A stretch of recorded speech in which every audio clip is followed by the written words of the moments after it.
¿Qué le parece? No vivas de la limosna. Mucha atención, hermanos. Voy directo a la palabra, ¿verdad? Sé que hay otros predicadores también. Nosotros en estos primeros versículos vemos ya un acontecimiento posterior o después de la ascensión de Jesús. Ya Jesucristo había ascendido a los cielos. Ya estaba sentado, como dicen las Escrituras, a la derecha del Padre. Ahora sus discípulos, los 11 más 1 que después fue seleccionado para formar el grupo de los 12, comenzaron a desarrollar el ministerio que Jesucristo les había dejado. Un ministerio, amados hermanos, que comenzó desde el pueblo judío, pero que tenía que impactar el mundo conocido de aquella época. Y desde ese momento el Evangelio ha venido proclamándose hasta nuestros días y también llegó hace 500 años atrás a nuestro territorio. Gloria sea el nombre del Señor. Porque Jesús fue claro en su palabra de mensaje: por tanto, ir y predicar el Evangelio a todas las naciones, enseñándoles que guarden todas las cosas que os he mandado, pero también decía, bautizándolos en el nombre del Padre, del Hijo y del Espíritu Santo. Comenzando el ministerio, los discípulos estaban en ese primer momento, en el inicio de la iglesia, en el comienzo de la iglesia. Es bonito leer el libro de los Hechos, que fue escrito por el escritor médico llamado Lucas, que en primera instancia no fue el discípulo directo de Jesús, pero que después también llegó a aceptar que Jesús era el Mesías y empezó a peregrinar por los diferentes lugares de Asia Menor con el apóstol Pablo, haciendo misiones hacia los gentiles, plantando iglesias.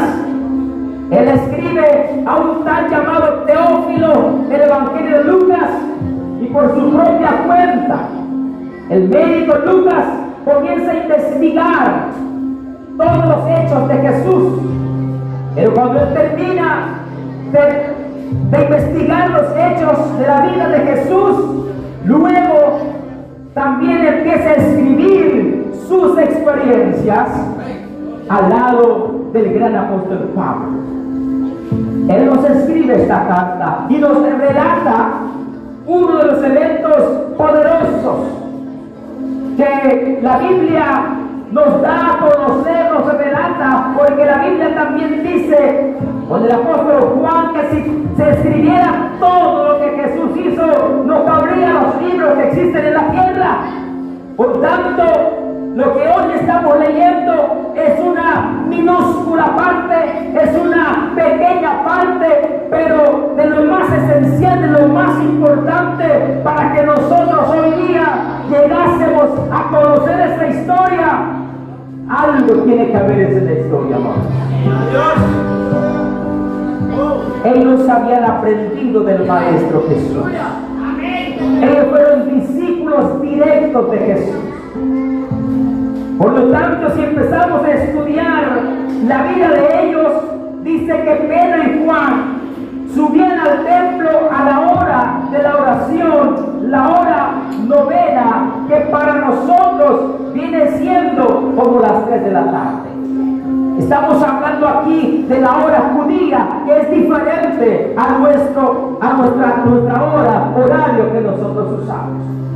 Aparte de aprender al lado del gran maestro, porque Jesús siempre, amada iglesia, priorizó lo que es la oración, amén. La intimidad con Dios para Jesucristo fue crucial, sumamente importante.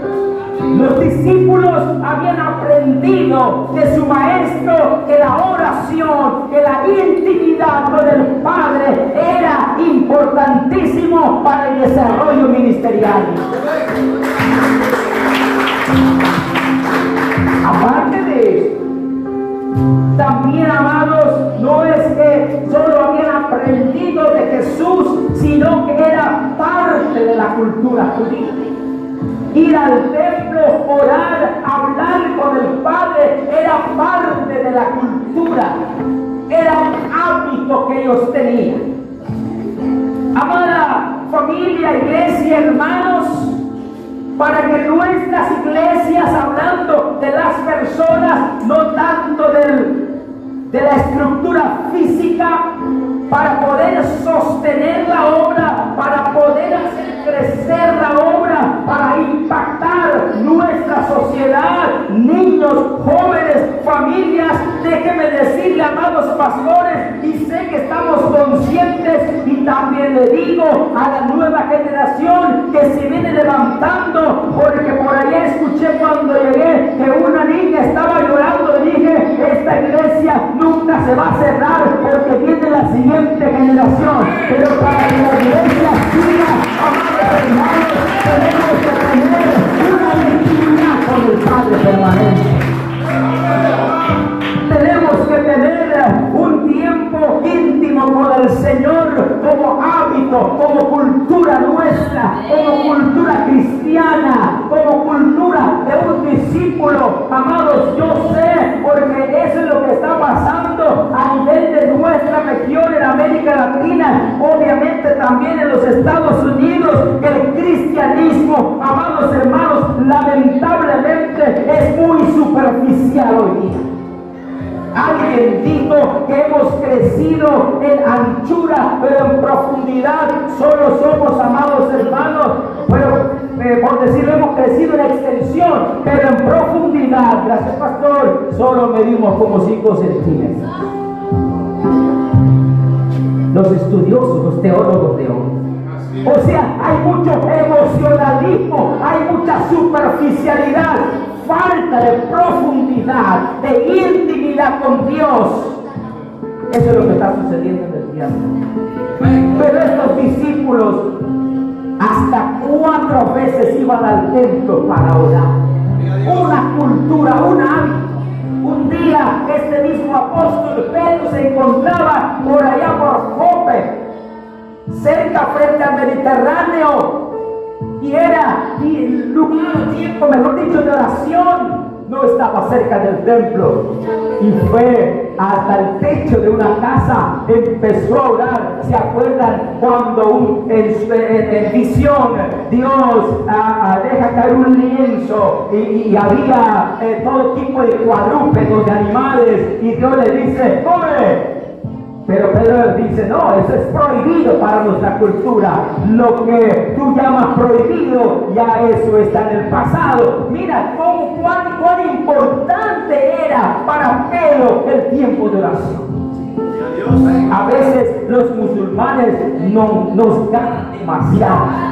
Porque cuando llega la hora de ellos de oración, donde quiera que esté, van a poner ellos su alfombra y van a orar. Pero ¿qué tal de nosotros muchas veces? Estos discípulos estaban tan acostumbrados a la oración. Hoy día podemos preguntar a la iglesia, podemos preguntar, hasta quiero tocar a los mismos líderes nuestros, cuánto tiempo oran, o si oran todos los días. Algunos batallan, muchos todavía batallan con esa cultura. ¿Sabe por qué? Porque no es una cultura de la iglesia. Porque las iglesias no estamos enseñando desde los niños, desde nuestra primera generación que se viene levantándose, esa cultura de oración, esa cultura de buscar la presencia de Dios, esa intimidad, amados hermanos. La iglesia hoy día, muchas veces, hablo de la iglesia en general, claro, yo sé que no todas las iglesias, también me incluyo yo dentro de lo que estoy predicando y diciendo, amados hermanos, muchas veces lo que ocurre solamente es el activismo. Muchas actividades, pero falta de intimidad del Señor. Por eso Jesús decía, y yo creo que algunos aquí acaban de mencionarlo, que cuando nos paremos delante del gran trono, a algunos que le va a decir Dios, a usted no le conozco, pero otros le van a decir, pero si yo en tu nombre hice milagros, eché fuera demonios, etc. No, pero hacíamos nosotros. Entonces, ¿quién se va a salvar? Entonces estamos meditando sobre cómo estamos llevando nuestra vida cristiana, cómo es nuestra relación con Dios. Amados hermanos, entonces vemos a ellos de alguna manera muy íntimos con el Señor. Tenían una vida de devoción. Los apóstoles llevaban una vida de oración. Nunca dejaron el templo para orar. Siempre llegaban para buscar la presencia de Dios. Era un estilo de vida. ¿Cuántos de nosotros, y yo digo también como pastor, desde el púlpito batallamos y también motivamos y también exhortamos a nuestra gente? Oren, ayunen, estudien la Biblia, pero qué difícil, mi hermano, poder de que la iglesia unánimes tengan esa cultura. Pero los discípulos estaban teniendo una vida de intimidad, porque habían aprendido del Maestro. Si usted empieza a leer los evangelios, vas a notar que Jesús oraba muchas veces y salía de madrugada, dice la Biblia, para orar. A veces aparte de sus discípulos, a veces con sus discípulos. Y ellos, al observar tantas veces a Jesús orar, un día le preguntaron: enséñanos a orar, así como Juan le enseña a sus discípulos. Aleluya. Yo recuerdo cuando acepté a Cristo hace 27 años atrás, cuando tenía 15 años, en uno de esos primeros meses en la vida cristiana, mi pastor me reta y me dice, en un tiempo de oración en la madrugada que teníamos en esa iglesia, necesito que ores hoy. Hermano, fue un tiempo muy difícil para un novato, para un nuevo en las cosas del Señor. Esto es como un examen de admisión de la universidad, hermano. Orar por primera vez. Yo creo que yo oré nada más por 10 segundos, ya no sabía qué más decir.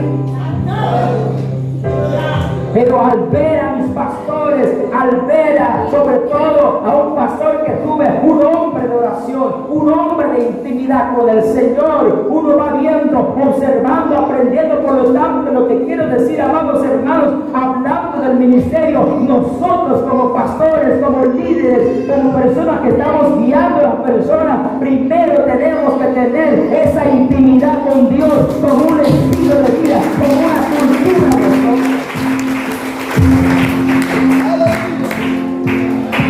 Alguien me preguntaba, un amigo mío, ¿cómo aprendió el español? Yo le digo, escuchando. Yo no estuve en un curso, ustedes tampoco. Escuchando.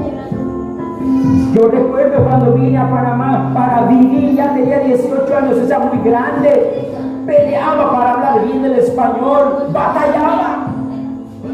Pero escuchando, y me dice, entonces esa persona, pero yo pensaba que había tomado un curso. No, cuando tú andas entre las personas que hablan otra lengua, tú aprendes. Cuando tú caminas y vives y eres discipulado por una persona que tiene intimidad con Dios, rápidamente vas a aprender.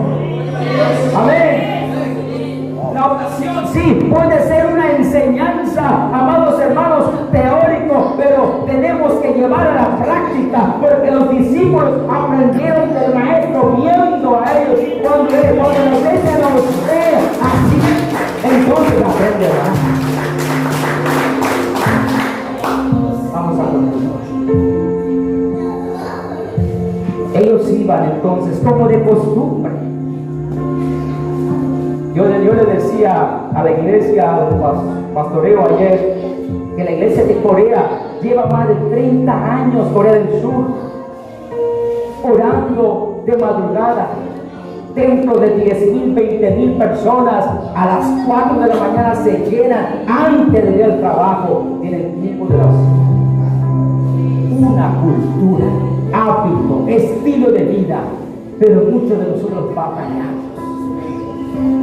Inclusive en la casa batallamos. Hija, hijo, ¿ya oró? Esposo, ¿ya oraste? Batallamos hasta en eso. ¿Cómo podemos hacer que eso sea una cultura? Ahora ellos van al templo de costumbre a orar, a hablar con el Padre, porque ellos han entendido y saben que para poder sostener el ministerio que el Padre le ha dejado, que es un ministerio, amados hermanos, sobrenatural, solo se va a mantener cuando tenemos intimidad con el Padre. Pero ellos al llegar a la puerta del templo llamada la Hermosa, se encuentran, dice la Biblia, con un hombre lisiado de pies, un hombre cojo de nacimiento. Y eso tiene un simbolismo tremendo para ellos y para nosotros hoy. Un hombre que no podía accesar o entrar al templo porque no podía o ni siquiera entrar para orar y adorar por la condición física, porque significaba para esa cultura que de alguna manera estaba bajo la maldición de Dios. ¿Están siguiendo? Pero ahora viene Pedro y Juan. Yo estoy seguro que Pedro y Juan han visto a ese hombre un sinnúmero de veces en ese mismo lugar, pero ese día iba a ser diferente, porque la familia lo llevaba siempre a ese lugar para pedir limosna. Estaba tan cerca del templo que quizás para nosotros es difícil entender la importancia y el significado que tenía el templo para los judíos de aquella época. Para nosotros ya es diferente ese asunto. Pero para ellos era su identidad, su espiritualidad. Como yo les decía, que yo he visitado las comunidades de ustedes por estos 14 años, 2 o 3 veces hacemos misiones por allá. Yo sé cómo está la condición cultural de ustedes. Pero cuando usted va a Cunayala, usted va a ver otra cosa. Usted va a ver ¿cuántos conocen Cunayala? A ver. ¿Ninguno? Los invito. Gloria a Dios. Aunque no vivo allá, pero podemos ir. No solamente para comer langosta, porque allá se come langosta cuando no hay comida. Hermanos, usted va a ver en las comunidades autoridades político-religiosas que gobiernan la comunidad. Y en todas las comunidades hay una casa de congreso, le llaman, donde los aidas, que son los caciques, hablan de la costumbre, hablan de la historia para mantener la cultura fuerte. Y un antropólogo europeo vino a estudiar y decía: lo único que mantiene, o una de las cosas más fuertes que hacen los gunas y que hace mantener la cultura, es esa casa de congreso, porque es ahí donde se reúnen para poder discutir todo tipo de temas y los sabios hablan. Si le quitaran esa casa, se acaba la cultura. Y es así. Lo digo, es así. Para los judíos es algo similar. El templo, amados hermanos, era el lugar sagrado.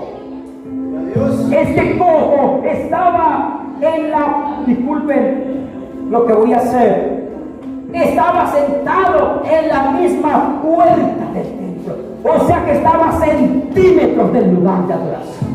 Pero no lo podía hacer. Hay gente, amados hermanos, que están aquí, pero no están en la presencia de Dios.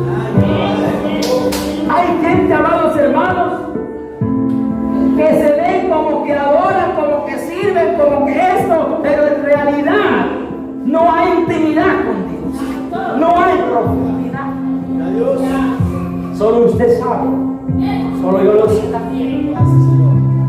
Hay personas, amados, que están en la puerta del templo, cerquita del lugar santo, para adorar al Padre, pero no pueden porque algo les impide. En esta noche te pregunto, ¿qué te impide para que tú entres a ese lugar santo y adorar y servirle de todo corazón y con libertad? Ese hombre también era judío. También era judío. Era parte de la cultura. Gloria a Dios. Pero algo le impide. La dificultad física. Esa persona dependía de sus familiares. No podía venir solo a la casa de Dios, no necesariamente con la finalidad de adorar a Dios, sino de pedir limosna. No podemos usar el ministerio, la iglesia, para nuestro propio beneficio. Él se estaba aprovechando porque sabe que las personas que entraban al templo son personas dadivosas, personas que creen en Jehová de los ejércitos, que van a dar porque son personas generosas. Se estaba aprovechando. Hay gente que se aprovechan del ministerio, imagínate. Hay gente que no precisamente, amados hermanos, están porque aman a Dios, sino porque han visto como una oportunidad para ellos nada más. Estudiando este texto, a mí me ha impactado tremendamente la palabra. Gente que dependen de otros. Yo no sé cuántos esposos están aquí obligados esta noche. O cuántos hijos están obligados porque mamá le dijo, bueno, si no vas a la iglesia no hay celular. Bueno, como le ando el celular mañana porque quiero estar ahí. Como que. Gloria a Dios. Esa situación era parecida del cojo. Él estaba ahí, pero no precisamente para un propósito, o sea que el propósito más importante, adorar. Por más de 40 años ha tenido ese problema el cojo. Estaba impedido, dependía de otros, vivía de la limosna, usaba el templo para pedir la limosna para su sustento. No podía entrar al templo por su impedimento, sabemos, pero tampoco los religiosos lo ministraban, amados hermanos, porque estaba en pecados en la vida de cojo, como yo les decía, dependía de Dios. Por eso, no vivas de la limosna, se llama ese mensaje. ¿Cuántos amados, hablando de la vida cristiana, viven de la limosna? ¿Qué quiere decir, pastor? Hermano Frank, que ora por mí. Pero yo le pregunto, ¿pero tú oras por ti? Eso es limosna. Hay gente solamente que quiere que tú ores por él o por ella, pero ellos ni siquiera oran por su vida. Esos son limosneros espirituales. Hay gente, amados hermanos, hay cristianos que quieren ser expertos en la Biblia, maestros, pero solo roban mensajes de otros. Viven de la Biblia. No tienen tiempo ni para sentarse para estudiar la Biblia, ni para escudriñar y profundizar la palabra de Dios. Porque cuando pasan 5 minutos ya no saben qué hacen. Yo he hecho experimentos en el pasado con mi iglesia donde hemos estado cada uno en diferentes puntos por 20 minutos. Cuando pasan 5 minutos, empieza la movedera por allá, ya no sabe qué hacer con la vida. Entonces viven de la limosna, de la oración de otros, de la oración de nuestras ancianas que son fieles a la iglesia y que oran todas las mañanas por tu vida. Si no fuera por ellos, no estuvieras presente quizás. Sí, mi hermano, espirituales y dice, mira, yo ni siquiera ayuno, yo ni siquiera oro, pero estoy bien. Espere que esta hermana en la madrugada que ora por ti, deje de orar por ti, hermano. Te vas. Por ti vives de la vida. Entonces, el coco vivía de la limosna, no precisamente para alabar a Dios, no precisamente estaba en la puerta llamada la hermosa, amados hermanos, para buscar de Dios, sino para aprovecharse. Según mis propias palabras, no de la Biblia, yo estoy casi seguro que en muchas otras ocasiones Pedro y Juan le llegaron a dar algunos sencillos monedas. Eso es lógico. Pero ese día no tenían nada. Yo estoy seguro que el cojo, yo no sé cómo se llamaba, no aparece el nombre.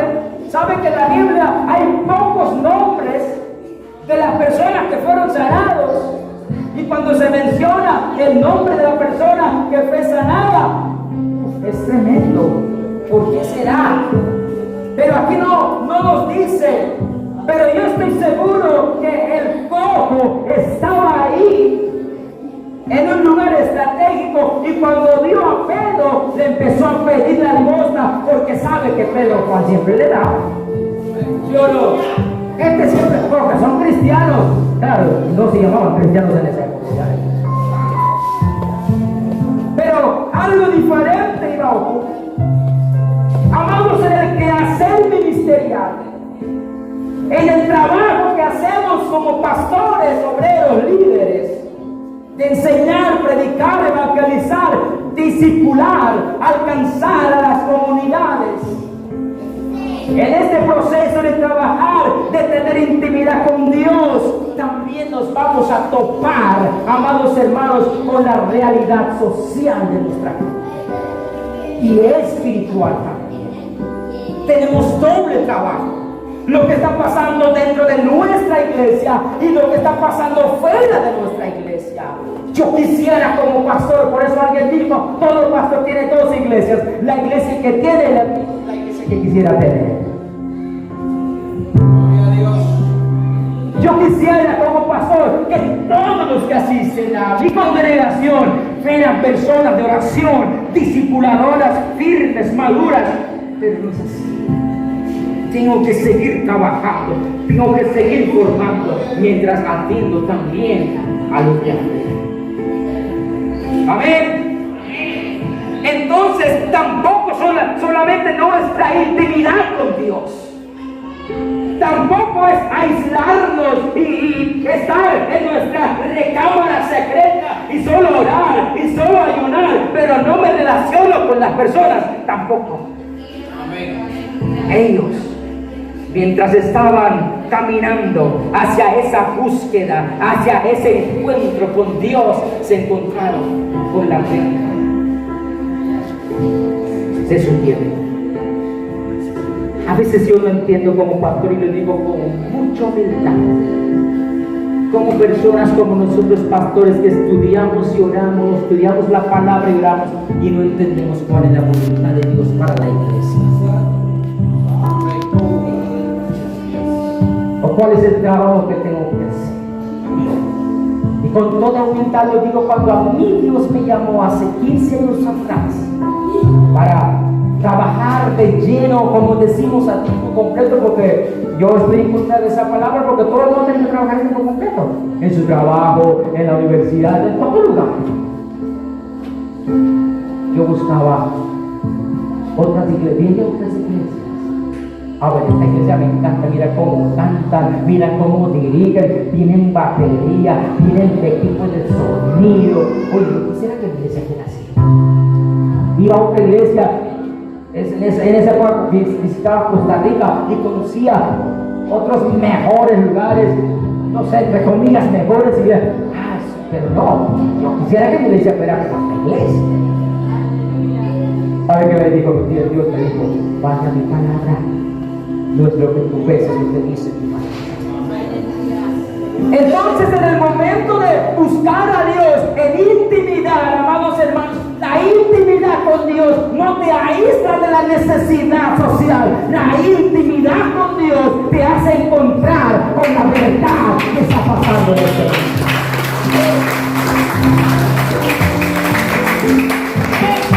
La intimidad te prepara, mi hermano, para poder empezar al momento de toparte con las necesidades en tu entorno, en tu contexto, cómo darle soluciones. La intimidad con Dios no significa aislarse.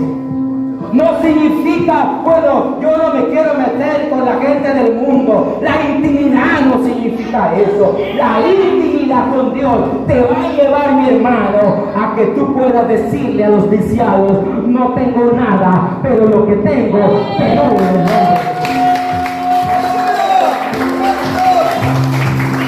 Entonces, amados, una iglesia que camina en intimidad con Dios es una iglesia que sale a buscar al perdido. Es una iglesia, amados hermanos, que aprovecha las oportunidades que Dios te da para relacionarse con lo más vil y pecador de este mundo. Sabe que en el siglo IV después de Cristo, la gente comenzaron a comprender, a entender, a analizar, amados hermanos, que la santidad significaba apartarse del mundo. Y hubo santos, amados hermanos, entre comillas, que construían canastas altos por allá encima de los árboles y vivían 3 años sin bajarse porque no querían tocar, entre comillas, a los pecadores a veces. Pero la santidad no significa eso. La intimidad no significa que la iglesia se aparta de la sociedad, se aparta de los pecadores. Es cuando más te metes. Ellos están, amados hermanos, ahora en la puerta la hermosa, van a orar como de costumbre, hombres llenos del Espíritu Santo. No tengo plata ni oro, le dice. O quizás no tenían, quizás tenían algo para su pan, algo así para su hojaldre. Hablando en nuestro contexto, para su café. Pero ya basta, amados hermanos, darle a la sociedad, a las familias, unas soluciones paliativas o unas soluciones que no cambian o llevan a un cambio profundo de sus vidas. O sea que basta de sobar nada más, sino de llegar a la profundidad, al corazón de la sociedad. Basta, en otras palabras, de decirle que Cristo te ama. Que eso está muy bien, sí, mi hermano, porque muchas personas, lo he escuchado, han sido transformados porque escucharon una simple pero poderosa palabra: Jesús te ama. Pero tenemos que acercarnos, relacionarnos con las personas para ver cuál es su necesidad. Porque hoy día, amados hermanos, a pesar de que tantas veces usamos la palabra unidad, conectividad, pueblo, comunidad, pero el cristianismo se ha vuelto como un individual, como una persona individualista. ¿Tú oras por tu hermano? Hoy le preguntaste, hermano, ¿qué cenaste? ¿Qué almorzaste? A veces nada. A veces ni siquiera sabemos lo que está pasando con mi hermano que está al lado mío. Hermano, ¿cómo te fue? ¿Cómo estás? ¿Cómo te fue en la universidad, en el colegio, en el trabajo? A veces no sabemos nada de esas cosas.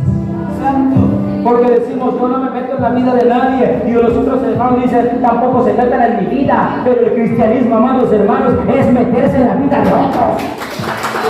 Es meterse en la vida de otros. Pero tienes que velar por tu hermano. Estas personas dijeron: ya basta nosotros de darle limosna. Ahora vamos a darle algo, una inyección verdadera, un cambio verdadero. Mi hermano, nosotros podemos bendecir a la familia. Eso está muy bien. Yo hago trabajo social con mi iglesia como pastor. A veces damos comida, a veces damos ropa. Eso está muy bien, pero también hay que tratar con la vida espiritual de las personas. ¿Cuántos equipos de Estados Unidos hemos recibido? Y yo le he dicho: ya basta, hermanos. No traigan muchas cosas. tenemos un cambio en nuestra profundidad. Si esta ropa se va a envejecer,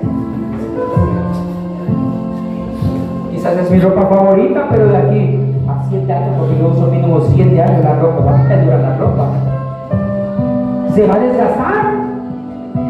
Pero el cambio, la transformación que uno va a tener al encuentro con Jesús es para siempre, es eterno, amados. Entonces, la iglesia, amados hermanos, en vez de pasar por la puerta hermosa y solo dar limosna, amados hermanos, para que la gente viva de la limosna, ahora tenemos que empezar a profundizar nuestro mensaje. Quizás yo no tenga nada, quizás yo no pueda hacer nada por ti, pero tengo algo más poderoso que darte en el nombre de Jesucristo. Es tremendo, amados hermanos, cuando empezamos a usar el nombre de Jesús, la autoridad de Dios en nuestras vidas. Pero saben que no lo estamos usando muchas veces, porque el dinero nos da poder, porque las cosas materiales nos dan poder. Pero déjenme decirle, Cristo es quien da poder a la iglesia.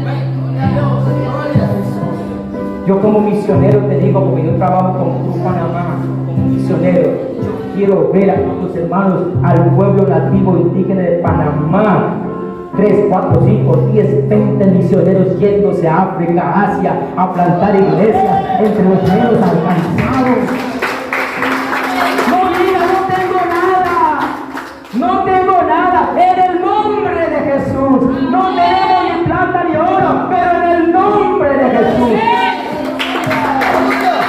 Nuestro Dios es el mismo Dios de Estados Unidos, es el mismo Dios de Europa, es el mismo Dios de allá de Corea, es el mismo Dios de nosotros también de Panamá. No digo, no tengo plata, no tengo nada. Mi hermano, olvídese, tenemos a Jesús. En el nombre de Jesús de Nazaret.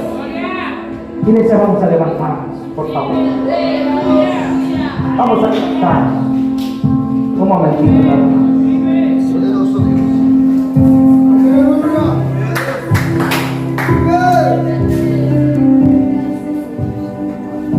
Y ese cambio, amados hermanos, impactó a la sociedad, al pueblo. Dice que se levantó, amados hermanos, y empezó a caminar, a correr, a saltar. Imagínense qué alegría. ¿Te acuerdas cuando estabas perdido? ¿Te acuerdas cuando, amados hermanos, amanecías por allá tirado? Pero Dios te transformó, te cambió. Amén. Y ahora puedes saltar, y ahora puedes adorar con libertad, hermano. Pero vamos a dejar de vivir de limosna. Hey, ora por mí, está bien, ora por mí, pero tú tienes que ser un hombre, una mujer de oración, un hombre, una mujer de ayuda, un hombre, una mujer que ama la palabra, que estudia la palabra. Porque hay creyentes que solo los domingos en el culto apenas leen la Biblia. Y esto está sucediendo.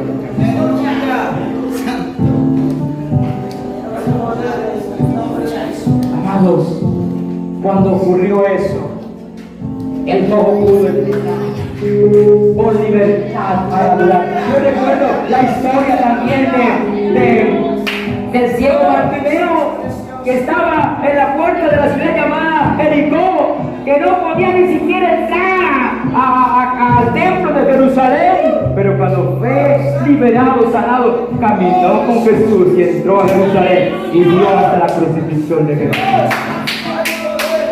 Tremendo. Y no solamente eso, sino que el pueblo quedó atónito, admirado, perplejo, no podían creer en qué es eso lo que acaba de pasar. Pero si este hombre lleva 40 años, ojo, y ahora mira lo que ha sucedido. Todo el pueblo conmocionado. Amados hermanos, cuando nosotros no dejamos de vivir de las limosnas de otros, cuando venimos obligados, cuando tienen que ponernos la tarea de que, hey, te toca predicar el otro domingo, y es cuando te vas a meter a estudiar. Si dejas de vivir de la limosna y empiezas a buscar a Dios en la intimidad, mi hermano, déjeme decirle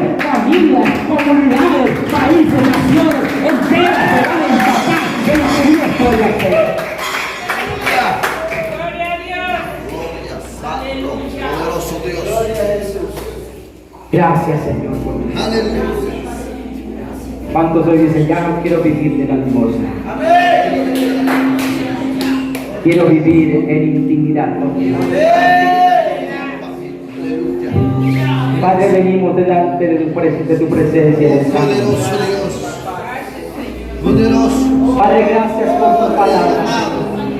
Oh Rey de Gloria. Te Tu doy palabra gracias, nos ha Padre. tocado, nos ha Por esa bendecido. maravillosa palabra de Dios que me ha tocado. Palabra de corrección, palabra de exhortación.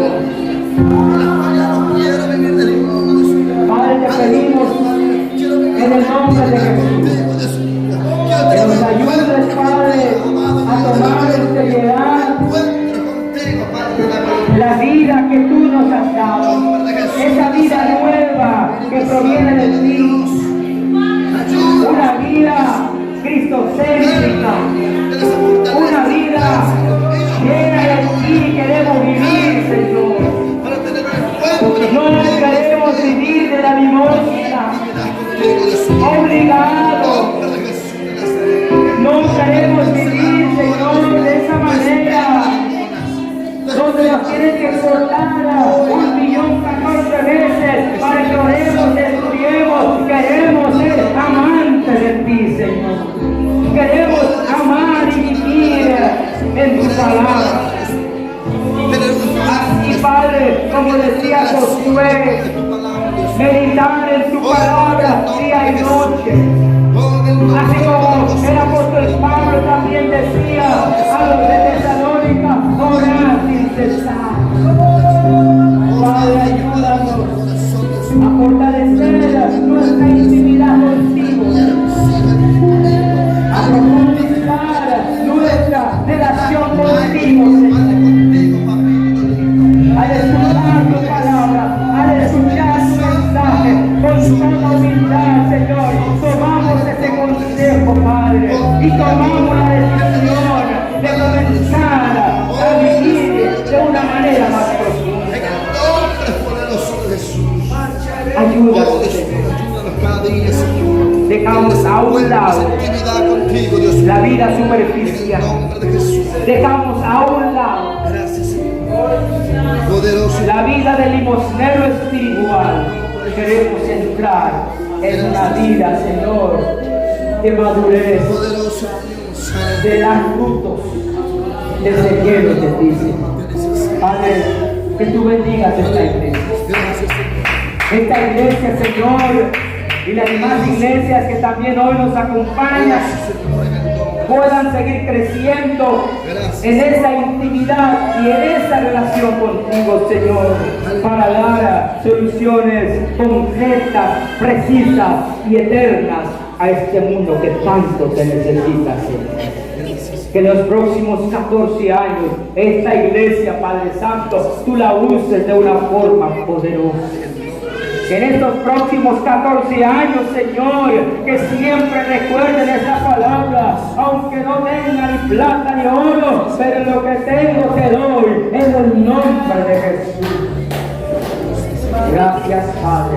A ti sea la gloria, a ti sea la honra y la alabanza. Amén. Y amén.